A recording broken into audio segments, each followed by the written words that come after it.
सातारा जिल्ह्यात महाबळेश्वर आणि फलटण या ठिकाणी पूर्ण नगरपालिकेची निवडणूक होते आणि कराड आणि मलकापूर या ठिकाणी प्रत्येकी एका जागेसाठी जी आहे ती निवडणूक प्रक्रिया आज पार पडताना आपल्याला पाहायला मिळते। आपण सध्या आहोत कराड शहरामध्ये। या ठिकाणी देखील मोठी प्रमाणावरती या ठिकाणी मतदार आहेत आपल्याला हक्क बजावताना आपल्याला पाहायला मिळतात। प्रत्येकजण या ठिकाणी पोलीस कर्मचारी जे आहेत प्रत्येकाची चोख बंदोबस्तामध्ये जी आहे ती चौकशी करून मतदान प्रक्रियेसाठी पाठवताना आपल्याला पाहायला मिळते। एकूणच सातारा जिल्ह्यातील राजकीय परिस्थिती बघायची झाली तर सातारा जिल्ह्यामध्ये फलटण या ठिकाणी मोठी चुरशीची लढत होताना आपल्याला एकूणच पाहायला मिळते।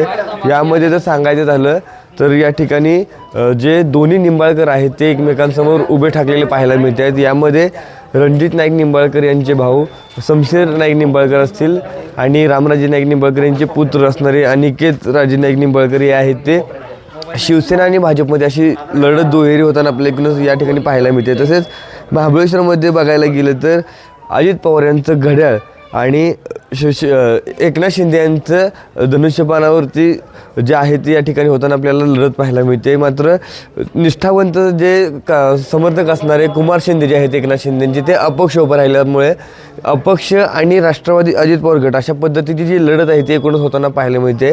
दरम्यान कराड आणि मलकापूर या ठिकाणी देखील अजित पवार गट आणि भाजप अशा पद्धतीने जी आहे ती निवडणूक होताना पाहायला मिळते। तसेच कराड शहरामध्ये शिवसेना पुरस्कृत आघाडी आणि भाजप अशी लढत होताना पाहायला मिळते। त्याच्यामुळे सातारा जिल्ह्यातील जे नेते मंडळी आहेत त्यांची प्रतिष्ठा आहे ती एकूणच या ठिकाणी पणाला गेले आपल्याला पाहायला मिळते।